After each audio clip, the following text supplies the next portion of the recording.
Our next keynote is short, interesting, and for sure helpful. It is a simple guide to protect you against ransomware. Together with Swiss companies or the Swiss subsidiaries of international companies like Trend, Micro, Microsoft, Swisscom, and many more. Mount 10 launched the Swiss Cyber Defense DNA as a guideline for companies to protect themselves against ransomware.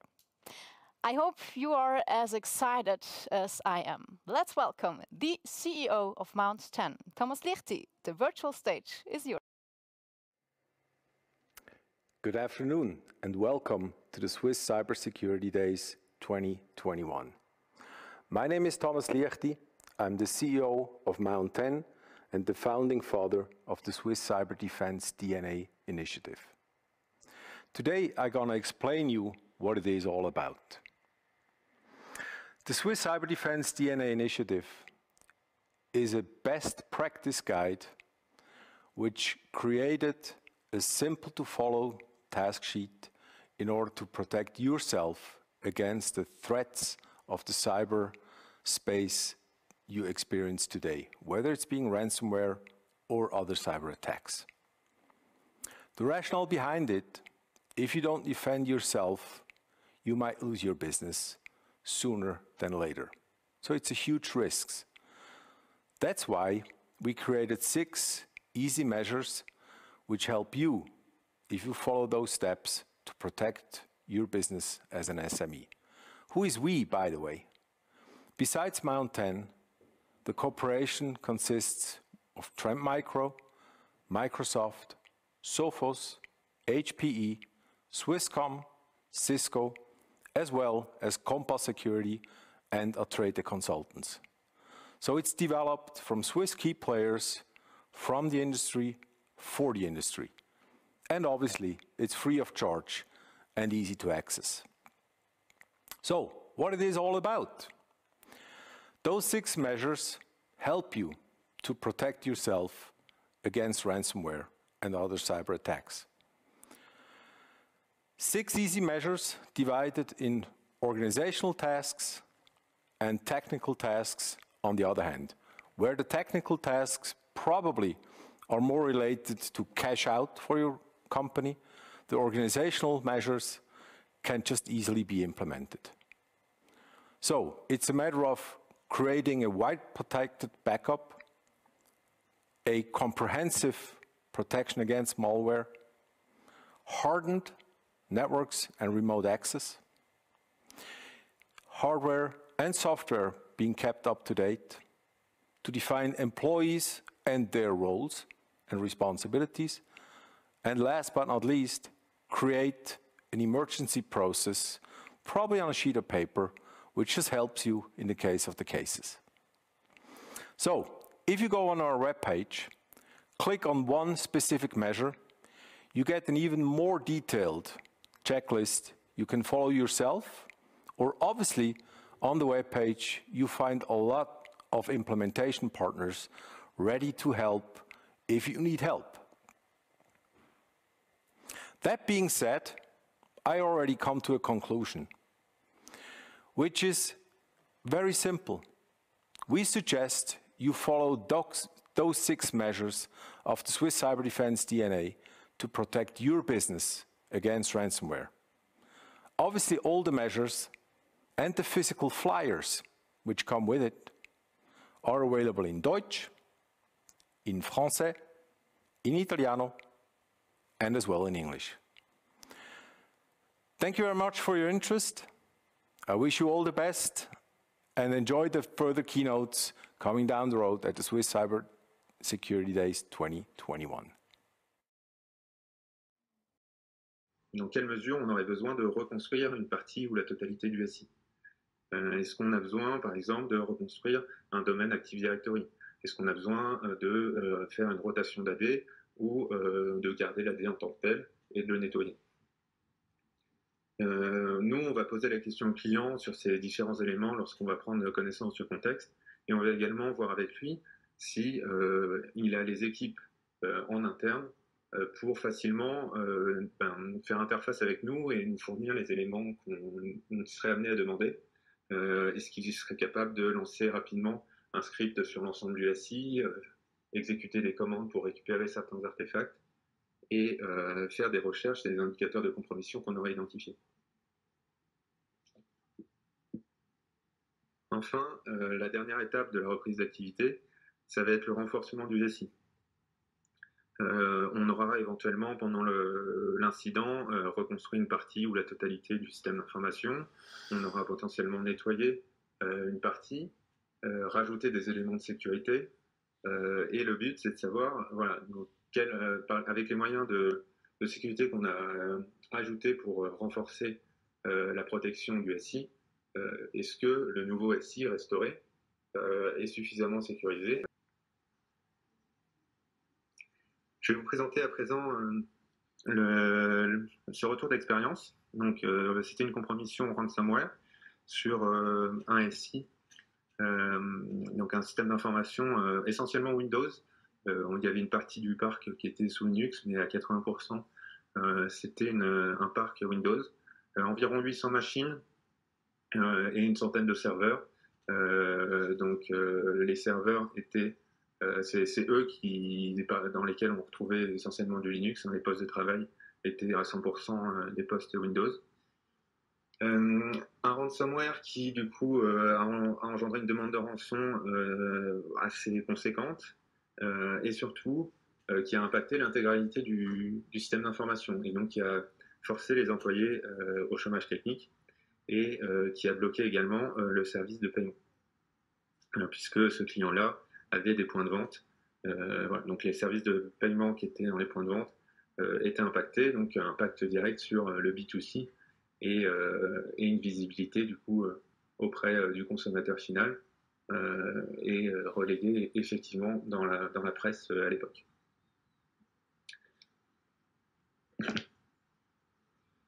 Donc après nos analyses, on a pu reconstruire, on a pu remonter jusqu'au patient zéro et reconstruire donc toute la timeline de l'attaque. Donc 24 jours avant la compromission, donc à J+0, on a l'accès initial au SI. Donc c'est dû à un scénario de phishing donc ciblé, un spear phishing vers un profil non technique. Ce scénario de phishing renvoyait vers un lien Dropbox qui demandait à l'utilisateur de télécharger le dernier rapport comptable et en se faisant passer pour un prestataire de la victime. Sur ce lien Dropbox, alors c'était véritablement Dropbox qui était utilisé, c'était pas un domaine malveillant. Et il y avait un fichier zip qui contenait le SI est chiffré une seconde fois, cette fois-ci avec ce DinoKibi, qui est un ransomware assez récent pour l'époque, puisque nous sommes en mai 2019 et les premières occurrences de ce DinoKibi sont de date d'avril 2019. C'est géré par des anciens affiliés de Camp de Crabe et c'est également un ransomware de service donc, qui est distribué sur le marché noir à plusieurs affiliés pour qu'ils puissent l'utiliser également. Pour conclure rapidement, le bilan de l'attaque, on se rend compte que c'était quand même une entreprise qui était assez bien rodée, il y a eu un vrai service après-vente de la part des attaquants, des actions qui étaient bien organisées, une destruction des sauvegardes avant le déploiement du ransomware, une chasse aux administrateurs. Voilà, Mais d'abord, nous allons assister à une naissance. C'est presque un nouveau bébé que nous allons vous présenter. C'est Gérald Vernet qui s'en charge. C'est le délégué cyberdéfense du DDPS, le département de la défense. Gérald Vernet, à vous. Bonjour à toutes et à tous. J'aimerais commencer avec 3 questions. Notre monde, toujours plus digitalisé, hyperdépendant, est-ce que nous comprenons ces interconnexions à leur dynamique? La liste des défis qui cesse de s'allonger, mais savons-nous identifier à temps les risques et les chances? Les défis de notre monde en mutation qui menacent nos intérêts et libertés élémentaires, même notre démocratie, mais savons-nous les préserver? Mon nom est Gérald Vernet. Après une première carrière d'ingénieur dans le privé, j'ai travaillé 25 ans au DDPS pour la sécurité de notre pays. Mon parcours m'a finalement amené dans le champ de la politique de sécurité et de la stratégie. Pour les détails, je me permets de vous inviter à visiter mon profil LinkedIn. À la fin de ce mois, je quitte le DDPS et mes fonctions de délégué pour la cyberdéfense. Je confierai alors mes travaux la mise en œuvre de la nouvelle stratégie que je viens de terminer avec mes collègues, je la leur confierai. Car mon avenir est ailleurs, je vais y venir. Avant cela, j'aimerais partager le plus grand enseignement que je prends avec moi après ces années. J'ai appris que les défis de notre monde, toujours plus complexes, doivent être résolus en utilisant une approche holistique, systémique et en réseau. Et ce n'est pas trivial, regardez autour de vous, pas grand monde le fait, car nos écoles ne nous enseignent pas la pensée complexe. Alors aujourd'hui, j'ai le grand plaisir de vous présenter la fondation Digivolution, qui est née le 4 décembre dernier. Digivolution, c'est l'œuvre d'un groupe d'acteurs engagés, armés de la volonté des entrepreneurs et soutenus par des gens qui croient dans le potentiel de cette initiative. Notre motivation première est simple, servir pour contribuer à donner du sens à nos actions, contribuer à la sécurité de notre pays, et ce, dans un monde cyber, biophysique en mutation. Nous avons identifié 5 enjeux, 5 questionnements clés qui jalonnent notre démarche. Tout d'abord, comment lire la dynamique du monde et mieux anticiper les changements? Comment sortir des logiques dominées par les techniciens, les intérêts particuliers et privilégier des produits et services qui correspondent à nos besoins et à notre volonté? Comment soutenir nos dirigeants et dirigeantes à remplir leurs responsabilités face aux défis d'un monde digitalisé qui est volatile, incertain, complexe et ambigu et qu'ils affrontent au quotidien? Comment remettre l'humain au centre des technologies et d'aller au-devant de chocs tels que les enjeux des énergies, des ressources, de la pénurie de personnel spécialisé, des dérives sur Internet, et je ne parle pas des réseaux sociaux, ou encore du décrochage de nos aînés par rapport à la technologie. Enfin, comment réapproprier et orienter notre innovation au profit de notre bien commun? Car est-il acceptable que les travaux de pointe de nos talents soient souvent captés par les géants technologiques qui seuls en profitent? Le monde est en crise, certes, mais nous sommes aussi posé la question: faut-il attendre des jours meilleurs? Et ce n'est pas l'ambition que nous avons choisie. Alors, quelle posture pour Digivolution? La Suisse comprend nombre d'initiatives, c'est vrai, autour de la digitalisation, de la cybersécurité. Mais pour Digivolution, on ne veut pas être simplement un acteur de plus. Nous voulons être un acteur différent. Nous pensons ainsi qu'une approche globale, inclusive et citoyenne s'impose, car les enjeux dépassent largement les discours habituels et la seule technique. Nous sommes également persuadés qu'il est impératif de considérer conjointement et dynamiquement ces 3 espaces, cybernétique, biologique et physique, afin de déterminer leur impact sur nos vies, nos métiers, nos revenus, notre sécurité ou encore notre environnement. Et pour s'attaquer en priorité à cette question clé, nous démarrons notre premier projet que nous avons baptisé Convergence 3. C'est la convergence de ces espaces et c'est une réalité ressentie mais qui est peu explicitée. Et nous constatons qu'en tant qu'individus, entreprises ou collectivités, nous sommes finalement peu préparés à en affronter les risques ou à en saisir les opportunités. Et c'est pourquoi dans ces activités, Digivolution travaillera constamment à l'intersection de ces 3 espaces. Nous souhaitons ainsi répondre aux questions de sens. Où allons-nous? Quelle vie privée ou professionnelle voulons-nous dans 3, 5 ou 10 ans? Quelle technologie et pourquoi? Comment puis-je contribuer? Et d'autre part, nous souhaitons aussi répondre aux interpellations sur notre sécurité. Quelles conséquences sur nous en tant qu'individus, entreprises ou institutions, sur nos inventions, nos sources de revenus, notre souveraineté? Nous souhaitons que ce projet contribue à formuler des lignes de force pour donner aux individus, entreprises, institutions des solutions et un avantage adaptatif, car tout bouge si vite. En interne, nous allons établir un premier socle dans les mois à venir. Nous mettrons en place une architecture de co-création. Ainsi, dans une deuxième phase, dès l'été, nous pourrons ouvrir largement ce projet. Il serait en effet inconcevable de se passer de toutes les idées disponibles et d'ignorer les avis de ceux qui ne portent pas un titre d'expert. Nous croyons fondamentalement que l'intelligence collective non seulement enrichit les discussions, mais surtout qu'elle augmente la résilience de notre société.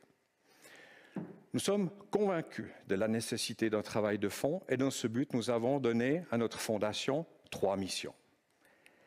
Tout d'abord, elle doit être un instrument d'anticipation. C'est la partie observatoire de la Fondation. Cartographier tous les enjeux pertinents et les analyser. Ensuite, nous souhaitons qu'elle soit un instrument d'orientation, capable de soutenir les décideurs qui ont charge de conduite, sur la base d'une compréhension aussi large que possible des phénomènes observés. Enfin, nous souhaitons qu'elle soit un instrument d'inspiration qui contribue à un débat public de qualité sur ces thèmes. Et tout cela avec en tête en permanence nos approches holistiques, systématiques et en réseau, d'une part, et à l'intersection de ces trois dimensions, cyber, biologique et physique. Comment allons-nous travailler? Avec le conseil de fondation, son vice-président, Adolphe Derick, ainsi que messieurs Jean-Marie Leclerc et Christopher Cordet, Digivolution est globalement forte aujourd'hui d'une quinzaine de personnalités aux larges profils et parcours. Ce premier noyau multidisciplinaire sera graduellement renforcé, notamment dans les domaines de l'éthique, de la culture et de la philosophie. L'intelligence collective du grand public sera également mobilisée. Enfin, nous mettrons en place, dès l'automne prochain, un réseau de membres et ceux-ci bénéficieront d'accès privilégié aux travaux de la Fondation. Et pour atteindre les buts élevés que nous nous sommes fixés, tout appui est bien sûr le bienvenu, en particulier de la part des entrepreneurs qui font vivre notre pays et s'inquiètent de la façon dont il aborde aujourd'hui les défis de ce monde digitalisé en mutation. Pour conclure, la constitution de cette fondation, c'est quelque chose que nous avons vraiment longuement mûri avec notre team, un team qui est issu de toutes les régions linguistiques du pays et qui dispose d'une expérience considérable, de solides réseaux. Notre souhait, c'est de contribuer significativement à une Suisse proactive, forte, innovante et sûre et attractive, et qui soit surtout en phase avec les immenses défis actuels et futurs. Digivolution n'aurait jamais vu le jour sans les visionnaires et les entrepreneurs qui la soutiennent. Alors un merci tout spécial à eux. Et puis merci également, clin d'œil à toi Béate, qui a contribué à mettre ça sur pied au Swiss Cyber et qui nous ont offert cette formidable plateforme aujourd'hui pour présenter la Fondation Digivolution. Mesdames et messieurs, ce n'est pas être pessimiste que d'observer que des nuages noirs accélérés par la Covid s'amoncellent sur notre monde. Vous serez d'accord avec moi en regardant les événements et les changements en cours que nous ne pouvons pas les ignorer. Nous ne pouvons pas non plus espérer que tout va revenir à la normale ou que la technologie seule va trouver des solutions pour tout. C'est pour ça que Digivolution s'est déjà mise au travail. Et nous souhaitons inspirer notre pays, vous inspirer, être à la fois ambitieux et sobre, oser foncer et si nécessaire aussi savoir où renoncer. Et nous pensons que c'est maintenant qu'il faut y aller, qu'il faut mettre la pression, mettre les gaz. Et je citerai pour terminer Sun Tzu, un stratège bien connu des militaires, stratège lui-même général du VIe siècle avant Jésus-Christ, qui disait que lorsque retentit le tonnerre, il est trop tard pour se boucher les oreilles. Alors je vous dis à bientôt. And good afternoon. It's an enormous pleasure to be back at the Swiss Cyber Security Days, and I'm really looking forward to the conversation over the next hour with other colleagues from the cyber security world that the World Economic Forum has been working with for quite some time, but to the panelists a bit later. When we did our 2020 cyber risk report, we found out that cyber risks are really among the top strategic issues for leaders globally nowadays. And it doesn't matter if we look at leaders from the private sector or governmental leaders, for all of those people, cyber risks have become absolutely top priorities. The pandemic has also been an incredible accelerator for all things digital. We would never have believed how we can work remotely on topics that in the past we always thought we have to be in the office. My 85-year-old parents are actually ordering their clothes online. So things have fundamentally changed. And because of all these different challenges, the World Economic Forum has launched last year a partnership against cybercrime, where we brought together law enforcement agencies, the business sector, but also the civil society to look for ways to protect our societies against cybercrime. let me start with a quick sort of 1 minute soundbite question to all of you, and I'll start with Jamil, so you can get ready there. If you look back at the last 12 months, what has been standing out for you from a cybercrime, cybersecurity point of view? Thanks, Alois. I appreciate the opportunity, and it is morning here. Not too early though, so it's all good. So I think that the landscape has changed. We've gone from an era of mega breaches to one of meta breaches, and you know, it used to be targeted specific attacks against singular organizations, like the Equifax breach, for example, or the NSA, and it's migrated now to these broad, large-scale ones, more transcendent, that impact everyone, and honestly take no prisoners. But what's scary to me is how flat-footed we've been in our response to them, and I think the reason for that is because digital supply chain security is broken. If you look at most organizations today, you have hundreds, if not thousands, of digital suppliers. We have several thousand ourselves. And it's not a secret within the industry that many organizations do not exhibit good security practices. I think for the longest of time, in fact, what's happened is that these organizations have liked to, you know, folks like to point their finger at the big headline breaches, the breach victims. Meanwhile, they're skating by because without, you know, meaningful security practices in place and hiding behind sort of a cloak of obscurity.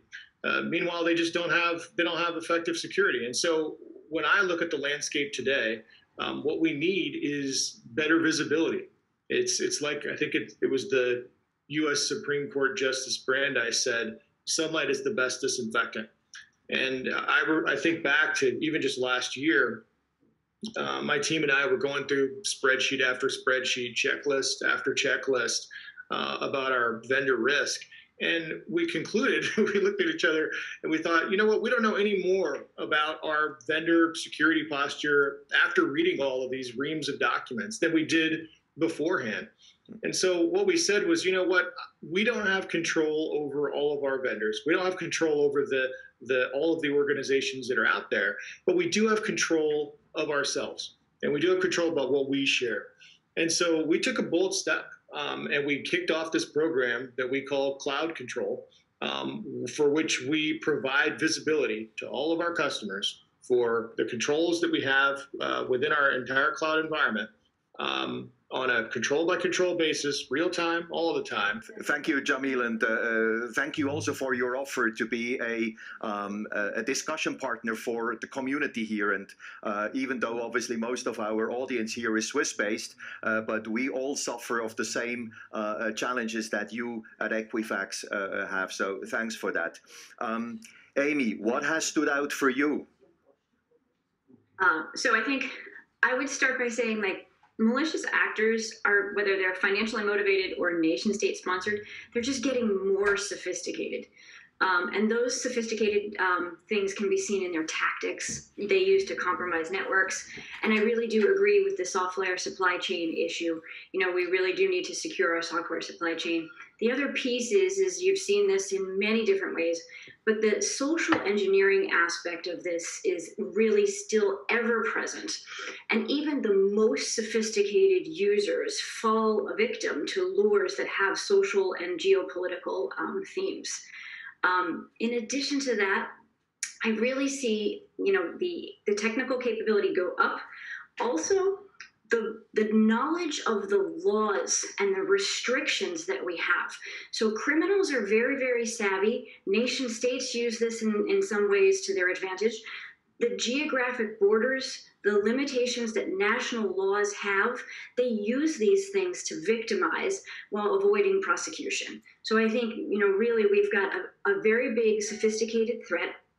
And I completely agree that we need to be working together and really to support what we're going to do about this growing cyber threat. Thank you. Christine, what was the highlight, if I may use that word, which is probably more of a negative highlight from your point of view over the last 12 months.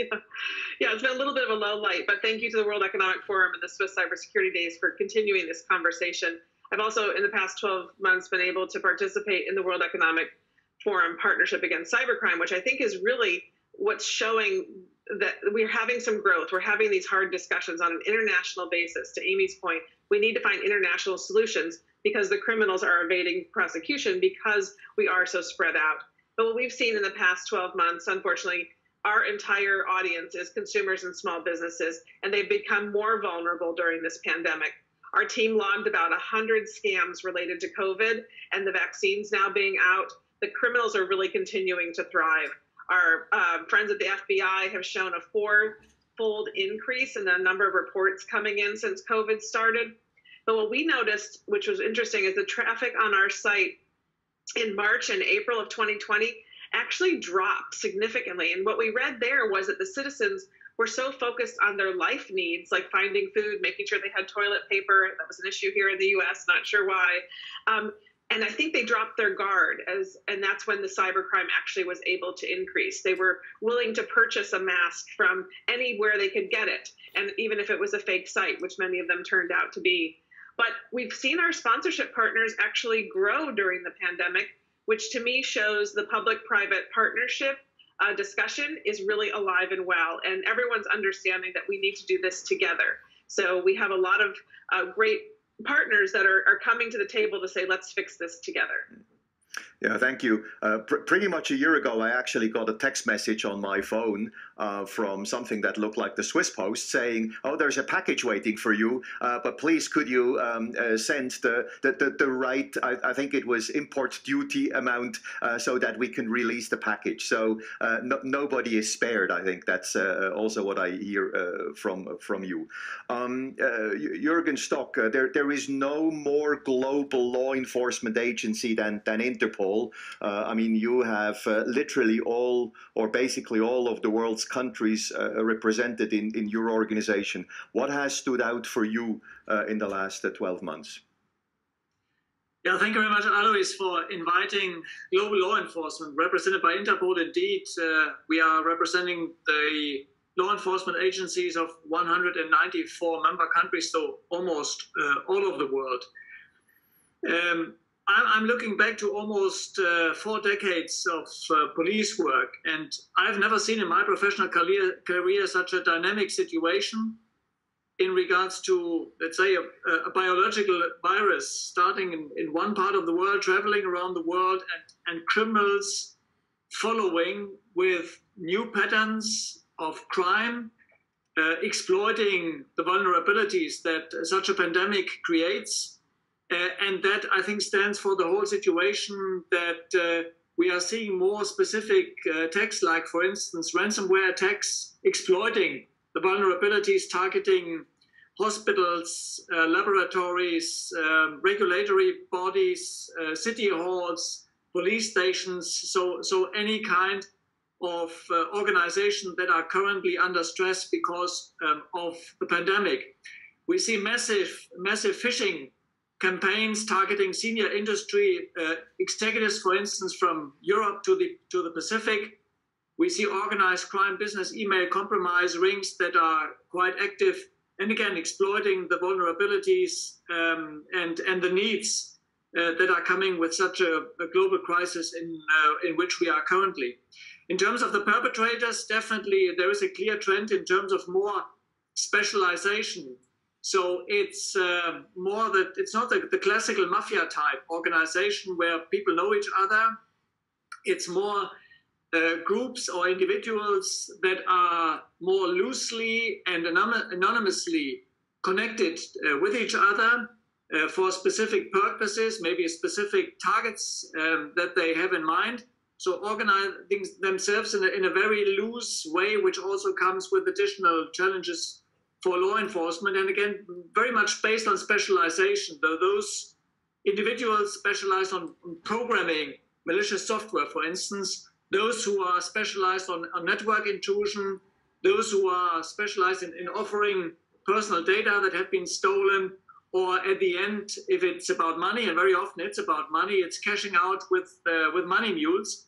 And based on these competences and using the underground chat rooms, they are organizing themselves. And again, it depends very much on what the target is and what they're planning to do, that these groups are changing. So also dynamics which I have never seen.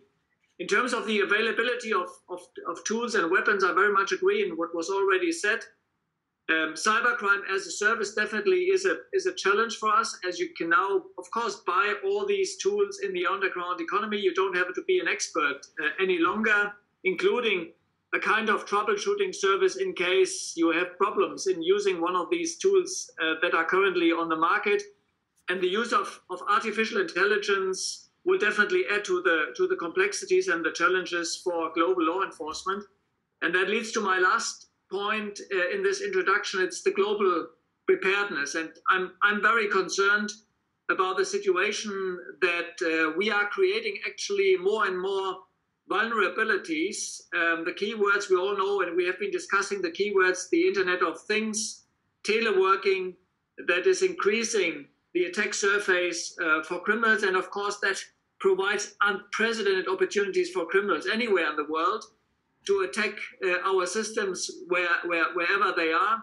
Cybercrime, again, only increasing. The trend is quite clear. And we also need to increase our efforts to ensure safety and security. And we have to do that on a global level, because any national or even regional solution is definitely not enough. Security by design is the key word that concerns the products that we are connecting to the internet. It concerns, as it was already said, our supply chains. It concerns the critical infrastructures within our societies, but it also concerns our private use of computers. And I think we will talk about the response a bit more in depth, because I fully agree that requires a new level of a coordinated global response. And Alois, you and me and my colleagues here, we have been discussing that already in the past, how important that is. And I'm very grateful also for the, let's say, the convening power of the World Economic Forum. Alois, you mentioned this new platform that was developed by the World Economic Forum Center for Cyber Security. And we are definitely committed to connect global law enforcement to this platform, because cooperation with the private sector in a more institutionalized way is definitely key of providing the right solutions to this unprecedented threat. For that first sort of snapshot of how you saw the evolution. And by the way, we're going to go into a bit more in-depth conversation now, and please signal to me, if you'd like to jump in so that we have possibly also a lively discussion here. I'd like to stay with you, Jürgen, and you mentioned the need for more cooperation. I mean, you as a Secretary General of Interpol, since the beginning of your mandate, you have always been stressing the importance of the collaboration between the private sector and the public sector. And have you seen an evolution of that trend thanks to the pandemic? Are organizations working more together, or are they so busy protecting themselves and trying to survive that actually, it drops in priority? What have you seen, and how are you dealing with this need to bring public and private sector together? I think what we all see is that there is definitely a need for a stronger globally coordinated approach. And I said very recently, everybody understands that we need a strong World Health Organization to coordinate our global fight against COVID-19. And we also need a strong Interpol to coordinate law enforcement globally, because we have, on the one hand, let's say, in football, we would say perhaps a Champions League of police organizations that are already in a position, because of their equipment and trained and skilled police officers, and a good level of cooperation with the private sector, to provide a strong response. And we have seen some success stories of global law enforcement very recently in the newspapers.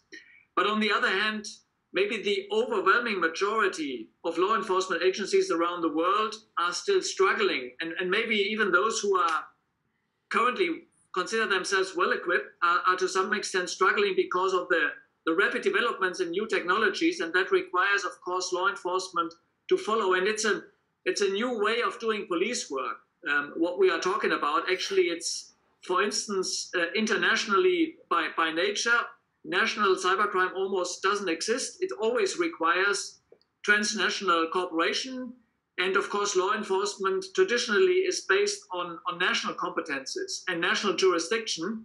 That does not only concern the police, it also concerns the prosecutors and the judges around the world, that we have to coordinate our activities. So investing in our capabilities, investing in providing the training that police needs all around the world to become a strong part in our global response is key. And also our cooperation with the private sector to develop, let's say, solutions, technological solutions for the criminalistics 4.0 that also allows those law enforcement agencies that are yet not properly equipped to at least be part of an international operation is key. And of course, I already mentioned, Alois, that we have a lot of excellent examples on a national basis to cooperate in regards to cooperation between private sector and law enforcement. But it's still, if you see it globally, it's still to some extent, there are gaps. It's a kind of, let's say, patchwork. And that's why I think we have to organize our response in a more institutionalized way. We are doing it, for instance, in our Global Hub for Innovation in Singapore, where we have established a cooperation also with some of the companies that are represented here today, where we try to develop a global early warning system with the industry, because the industry is monitoring very often in their operational centers what is going on daily in terms of new malware. Every day, I think 100,000 of new malware versions are popping up, and providing that information that it can be used for preventive measures, but also for law enforcement measures to successfully investigate the time of crime. The private sector very often is a first response if a company, for instance, has been successfully attacked. So there are very, very good reasons that we are further developing this global architecture of security in the sense of a global early warning system. And again, our cooperation with the Center for Cyber Security of the World Economic Forum is a key pillar in providing that piece of a global response. Can I touch on a relatively delicate subject, Jürgen? And this is, obviously we have geopolitical tensions worldwide. I was yesterday moderating a session with two directors of the European Space Agency, where that also was very clear and you know, visible. And you have obviously all these players of the different sort of geopolitical groups, fractions as member states.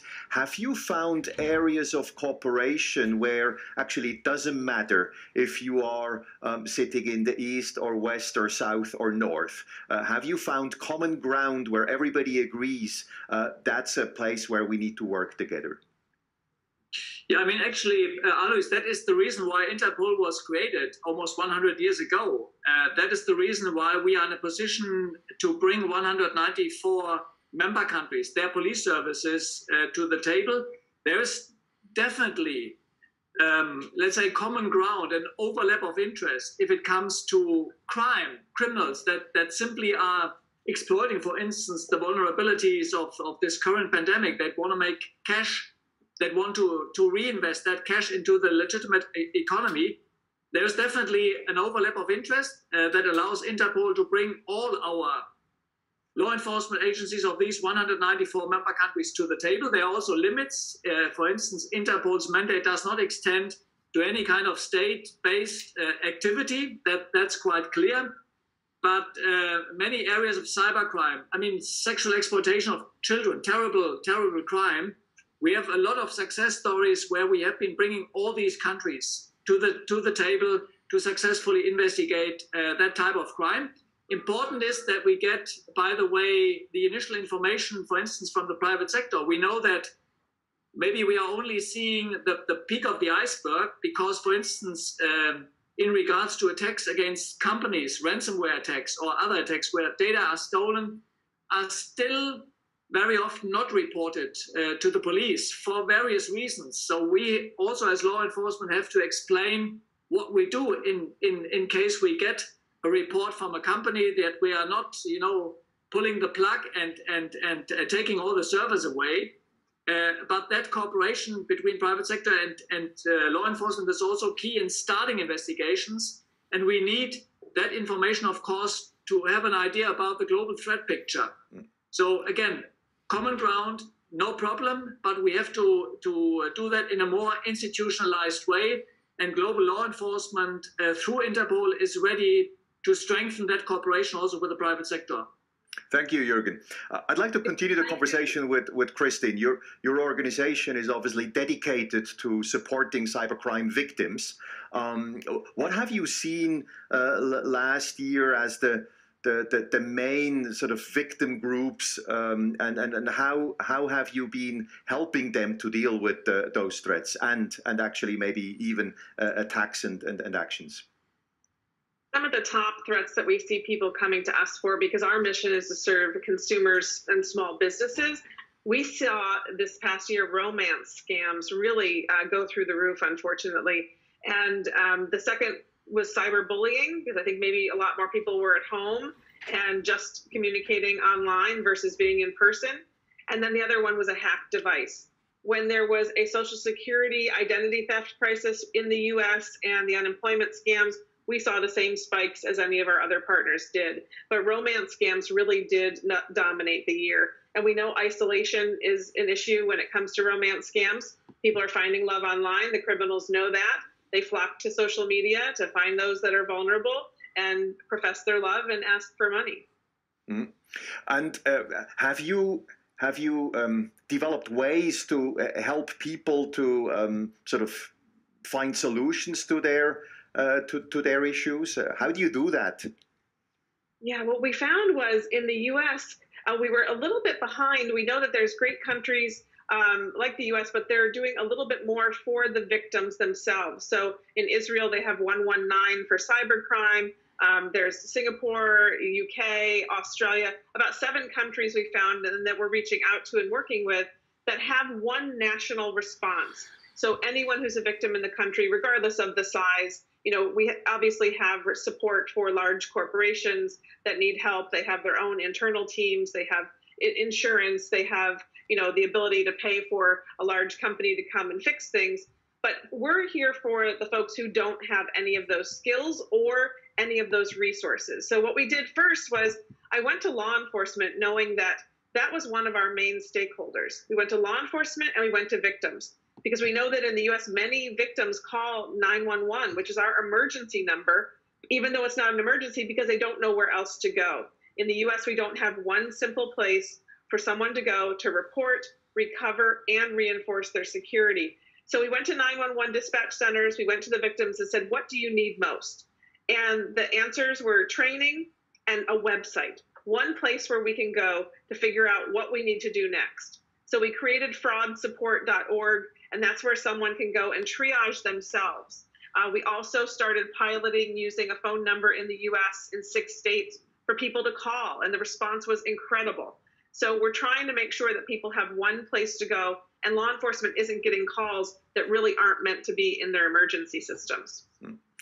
What I find interesting is sort of listening to you, Christine, but also Jürgen before, in the physical world, we're really used to call the local police when something happened, a break-in at home or an accident or a personal attack on the streets. But in the virtual world, we're somehow not there yet. And I think if there's something where we can all maybe also make more appeals to the general public to treat attacks in the virtual space like they would have it at home in their gardens or in their cars while they travel, I think then we could also already make progress. Well, and what we hear from the victims many times is, well, I don't think anyone's going to care or do anything for me anyway, so I'm not going to bother even trying. And then we hear from other victims that say, I reported here, I reported here, I reported there, and no one got back to me. They want to talk to someone, and that's why I think it's so important to have a national call center. That's a good segue over to Amy. We've been talking about sort of crimes against individuals, but obviously last year we've seen also a lot of crime against the digital economy. And last year, the digital economy has obviously been hugely important because in many countries you were not allowed to go out of your home anymore or only at very specific times. Here in Switzerland, we had shops closed. So the whole on the one hand, the pandemic was a fantastic accelerator for the digital economy, but at the same time, I guess also the risk increased there. What have you seen from Microsoft side, sort of as standouts in that, and how has it affected how have cybercrime affected the digital economy?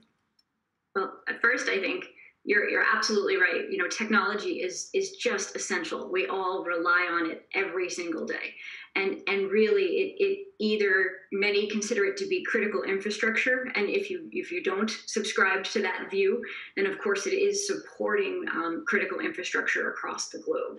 And it really is the backbone of the economy, and it is so important to national security. So in addition to that, I think you couldn't be more right about during the pandemic that it's been vital to productivity, to our connection to others, and overall well-being. I don't see that changing. So I think that we've come to a new place where technology will be even more critical. Even when we do return to work, it will not be the same. I looked at countless estimates about what the cybercrime does to the global economy. You can look at all kinds of statistics. I think Forbes said over 5 years, beginning in 2019, global public companies risk losing an estimated of $5.2 trillion in value creation opportunities from the digital economy due to cyber attacks.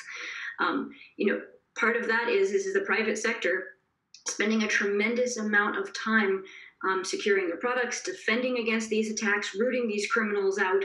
I mean, can you imagine if we didn't have all of this time being used to defend ourselves against this, the creativity and other brain power we could use to advance? It would be tremendous.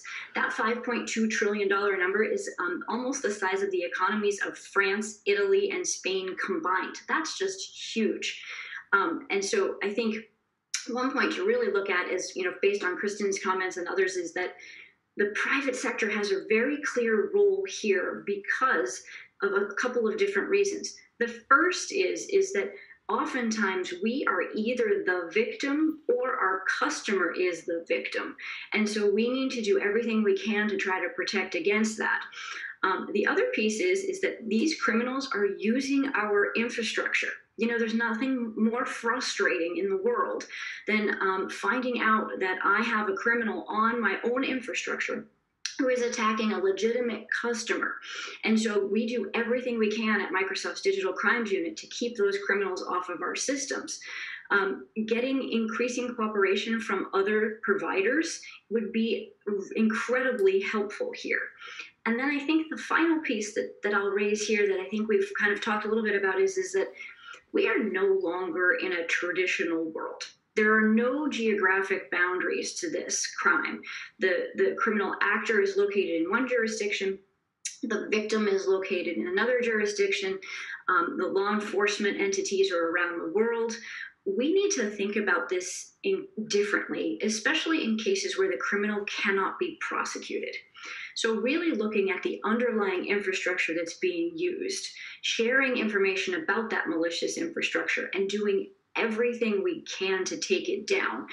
Increasing the friction that there is for these criminals, making it more is essential, I really think, in this area. Yeah, that's a good point with regards to the boundary challenge or the country limitation challenge. And I later in the conversation, I'd like to come back to Jürgen Stock with this topic.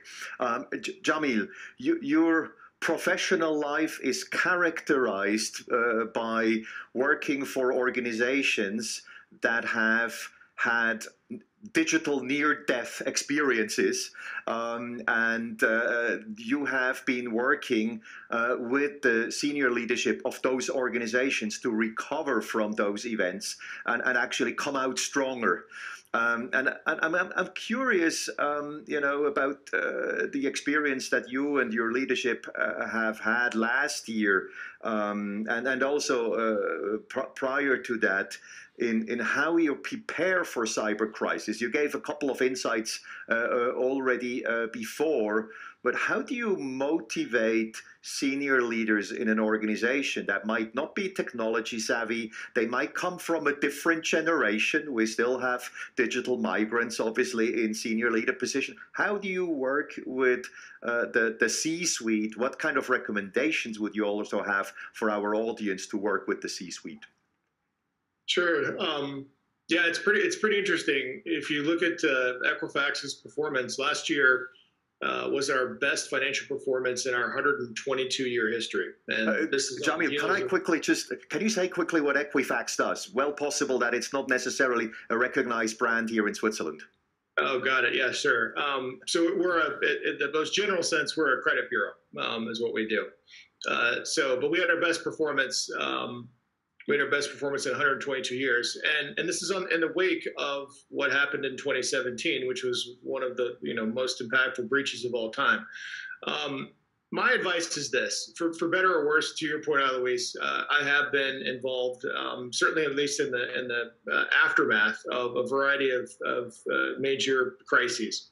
But I would also say that we've all dealt with a completely unique and unexpected crisis just last year alone with COVID.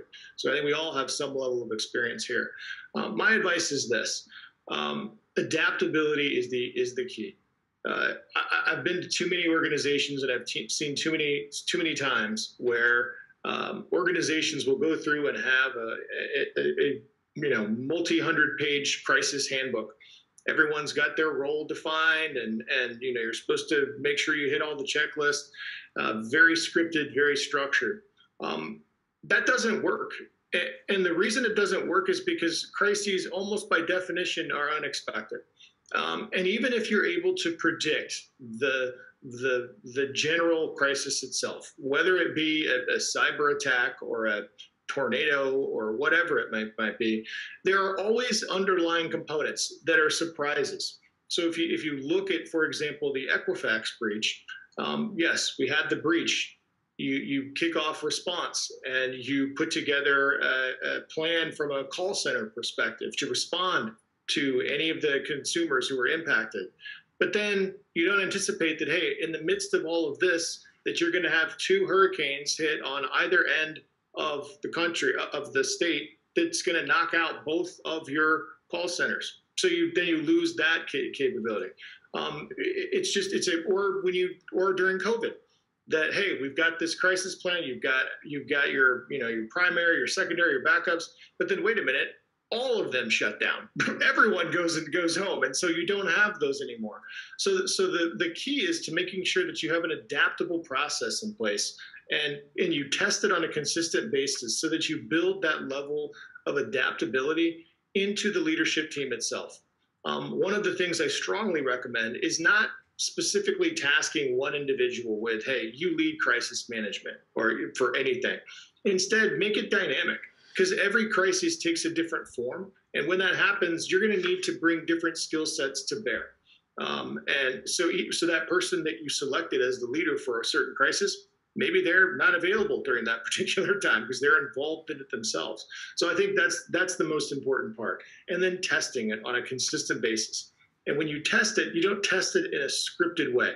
You test it in a dynamic, organic kind of way, such that you can throw unique things at individuals so they just build the memory and the ability to be able to dynamically respond to whatever that challenge may be, because you'll never predict what those specific scenarios actually are.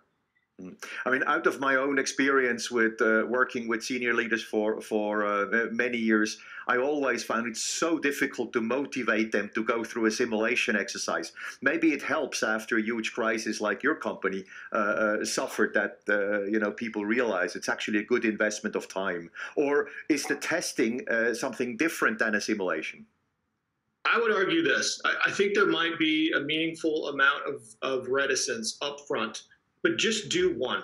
And if you do it right, you will have some of the best dialogues that you have ever had amongst the board. We do with our board and our senior leadership team and then all the way down. But we've had some of the most useful dialogues at that level, even about things that weren't directly related to the incident, to the crisis event that we were talking about at the time. So I think that if there is some level of reticence there, it's arguably because those individuals haven't yet experienced what it's like to go through a proper crisis exercise. Because if they have, I think that they would be much more willing and see the direct value in that time investment. Yeah, I mean, I heard you use the term, we have to create muscle memory to react to a crisis. And I think you also used another interesting keyword, which is involving the board of directors, which I think, and I speak now for Switzerland, there's still, with the exception of obviously some key players in the financial markets, and so, but there's probably still a lot to do on board level so that boards actually see cybersecurity and protection from cybercrime not as a technological issue, but it's actually a business risk. It's a strategic issue that is typically an area where the board needs to get educated and needs to get used to get active. I'd like to, in the second half, Amy, would you like to jump in on this one? I just want to add just one thing to the tabletop exercise. I couldn't agree more about just do one. And the other thing I would urge people to think about is not just how you will manage it internally, what you will also do externally. So what information you will share, how you will be able to be transparent, what kind of engagement you'll have with law enforcement, what type of notification you'll need to do, all of the things that come along with doing this exercise. Because you know, really what happens, I think, a lot of times, and it does to us as well, is we get very focused on the mitigation, and what we don't think about is all of the other consequences that may be out there. And so really focusing both internal and external when you do those, it's incredibly helpful. Now, I think this is a phenomenal point, and as in many organizations, we're used to prepare that for sort of the physical world, but we are not yet ready to deal with this in the virtual world. For the last 15 minutes, I'd like to, Christine, please jump in. One other thing on the exercises too is to know your audience. The exercises I've done are with municipalities coming in as a support system for them, and doing one, for example, with an emergency services team, which includes 911, and talking about the 911 dispatch center going down and not being able to be utilized. In some ways, that can actually scare them off so much unless you come up with some resources for them for when that does happen. It's hard to get invited back to those kinds of conversations if you scare them so much that they think, oh my goodness, we're not going to be able to do anything anyway. So you've got to also come with tools that say, if this does happen, here's what you can do, and here's some resources so that they leave not just exercising what the terrible part is, but that there are some solutions, and that really has to be the focus when you leave the room. Otherwise, they may paralyze themselves and not want to do more. Very good point. Yes, Jürgen.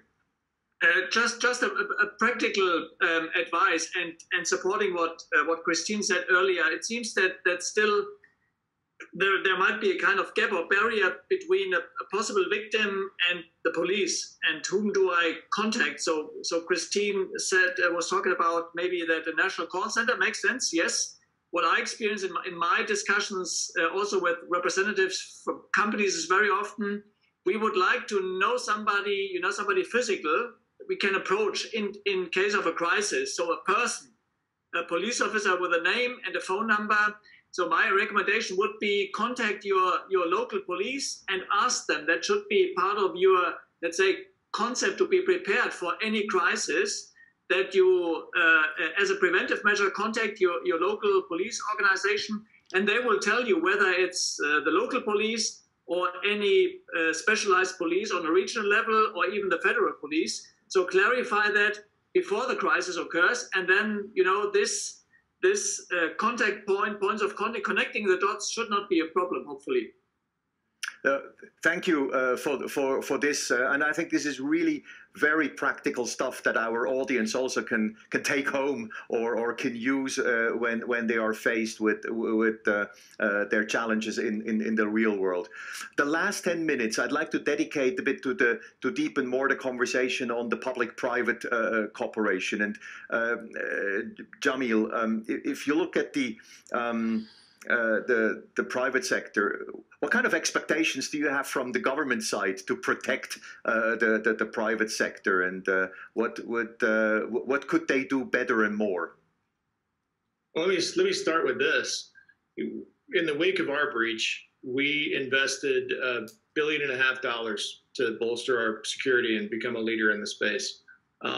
Despite that, and I know that's unusual, and I know that that's not a very common thing for other organizations to have that amount of resources. But despite that, I and my organization can't single-handedly defend against the PLA. We can't single-handedly defend against Russia. In some cases, even some organized crime units. It's hard. It's hard. The level of asymmetry makes it extremely difficult. So we must drive toward a position where we have better collective defense. We need to partner. Like, there's just we will not win without it. And so it's been a major focus area for us. Now, we've partnered well with organizations like the FBI here in the United States and so forth. But look, there is so much work to do here. When I look at the landscape, at least in the United States, and I assume this is generally accurate elsewhere as well, roughly 80 to 85% of our infrastructure is managed, critical infrastructure is managed by the private sector. Along with that, it's obvious that 85% of the talent is also there as well. Yet the connection points between the government and the private sector is just extraordinarily weak.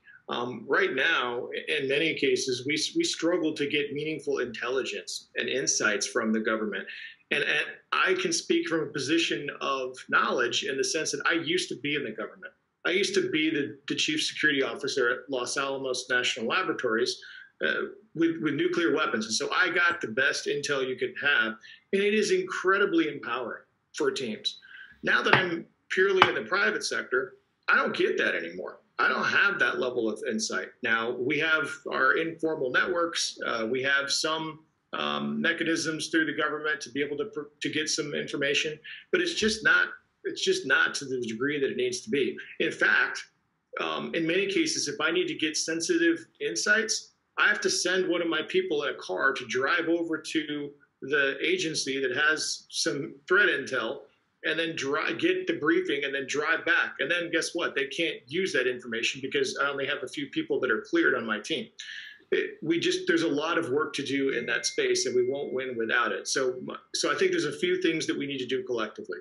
Mm-hmm. One, from a government perspective, we need to understand, we need to demystify the connection points between the private sector and the government. So it's clear and easy to know who we can go to be able to partner. There is a desperate attempt, I think, from the private sector. I get calls all the time from peers of mine saying, how do I get engaged with the government? I don't even know how to do it. So we need to fix that. I think it begins with leadership and having that single point of contact and the marriage between the private sector and the government. The second one is that we need to modernize our mechanisms for intelligence sharing. I mean, what we have today is it's so antiquated. It just doesn't work. I mean, we get great threat intel feeds from other private sector organizations, but not the government. So there's no reason, there's no excuse for that issue there. And then finally, I think collectively, and I think this certainly applies to the audience here, we need to do a better job of coming together and unifying around cybercrime from a global policy perspective. There's a smattering of opinions. It takes forever to be able to coordinate. And if we ever want to get to a point where we can bring these individuals who are attacking us constantly to justice, we've got to form that unified front to be able to do so. And it starts with partnership on a global basis, not just the US, not just the UK, not just Switzerland, but all of us together. Thank you, Jamil. Christine, you know, we're used that the government makes sure that the drinking water we have in our homes is safe. We cannot expect today that the government makes sure that whatever we consume digitally is safe. You know, what's a realistic expectation as a citizen to have protection from the government in that sphere? Well, I think it's, again, about cooperation, and I want to address a little bit of what the Secretary General just mentioned, and he's absolutely right. You know, law enforcement is the key nexus to solving this and where people should be going, and the model for a national center in the U.S. was put out by the Cyberspace Solarium Commission in a recommendation to the Biden administration, and it has a nexus with the Department of Justice and is directly tied to law enforcement. So I want to make sure that we would not do anything that wasn't directly tying to law enforcement and working within their guiding principles. But I think the role that government has here is to partner, and what private sector is to partner, and NGOs like ours is to partner. And you know, Amy is one of our sponsors, and we're so thankful to have the expertise of her digital crimes unit on our advisory board, as is, you know, Google and many other companies. And so it's really important for us to be opening up the dialogue and doing this together. As the Secretary General said, the bad guys are very coordinated. They work together, they share resources, and we need to do the same thing here. So what we see the government doing in the US, and what I've been advocating for about 5 years with Congress, is to call out cybercrime victims as a class of victims. So this is the fastest growing crime in the world, and especially in the US. And in the US, it's an economic crisis. It is everywhere else, but I'd like to start talking about cybercrime as an economic crisis. If there's $340 billion being taken out of the pockets of Americans every year, that's a crisis. We can't spend that money on Main Street. We can't save for our children's education. We can't save for retirement. That money is gone, and we need to be addressing this as an economic crisis. And I think that's been working in our discussions with Congress. So if we change the whole discussion away from a technical issue or a cyber issue to we have to care for this data, like data care, the Gula's idea for like healthcare. And we also have to think about it in terms of how is this an economic and mental health crisis for the people impacted. So if we frame it like that and not as a technical issue, I'm a former elected official, that's the best way to get the elected officials and the government agencies, I think, to understand. We have sort of time for 2 more questions, so I'll have one for Jürgen and one for Amy. And actually, the question I have for Amy after Jürgen is, to the audience, what should they be passionate about next Monday morning when they go back to work? And so I'll give you a couple of minutes to think about that. In the meantime, Jürgen, can you give us quickly a sense of how the international cooperation is currently working, what works well, and where we could do more progress to combat this this crisis across borders? I mean, there are definitely 2 levels. The first level concerns law enforcement. As I said at the beginning of our session, the capabilities and the skills that are needed is a challenge for almost all law enforcement agencies around the world because of the rapid technological development, the tools and services criminals are using, also the problem that they're, of course, using all the means for anonymous communication, you know, hiding their activities by all these technological means. Some progress definitely has been made, but it's still a challenge, and also that requires support from the private sector, because the private sector has the competence and the means to develop these tools that law enforcement means. So part of Interpol's work definitely is what we call capacity building and training, so enabling those who do not have the means yet to provide them with the necessary capabilities, equipment, and training of police officers. The other issue that we have been discussing, of course, is further developing the cooperation with the private sector, because, again, this is key. We need the initial information to start investigations from the private sector if a company, for instance, has fallen victim. Otherwise, we cannot start investigations, and we do not have a complete threat assessment. private sector, very often, they are the first responders. It's not police. A company, first of all, is calling an IT security company to protect the systems after an attack. So we have to establish cooperation. The telecommunication providers, IT companies, for instance, are monitoring the traffic every day. They have a good understanding of the threat picture, and we have to bring our resources to some extent together. And we also need the private sector, by the way, to conduct complex investigations like we do in economic crime, where we have tax experts and others. We need the same partnerships, cooperation to investigate crime. So no doubt it was already said that we need a more institutionalized cooperation. We need a global early warning system because it's about, I think Jamil said that, real-time exchange. We don't have the time, like in the physical world, secure the crime scene and then, we can ask possible victims. No, here it's going quickly and we need real-time information exchange. And we can only do that if we bring in a systematic way police and private sector together. And that's what we are doing in Singapore, Alois, and that's exactly what we are doing in a close cooperation with the Cyber Center for Security at the World Economic Forum. Amy, elevate the pitch, call for action. What need people to do on Monday morning when they are back at work? Okay, for you, when you get back to work on Monday, the first thing is I want everyone to become a skeptic. And what I mean by that is that everything that lands in your inbox is possibly out to commit a criminal act. If you approach every single thing that comes into your inbox in that manner, you're already a step ahead. And I know it's difficult. I know that everyone's under time pressure, but this is a consistent attack vector into people's system. The second thing is every single person must have a second authentication factor. You must do your own hygiene. So please, everybody go in to work on Monday and make sure that for every single account, you have that second authentication method. And so those are the two things I would say for your Monday morning. Okay, fantastic. Kristin, Jamil, Amy, Jürgen, thank you so much for having been with us for this hour. I enjoyed it enormously, and I really thank you here from Switzerland to you in the US and in France for having been with us for the last hour. Thank you very much.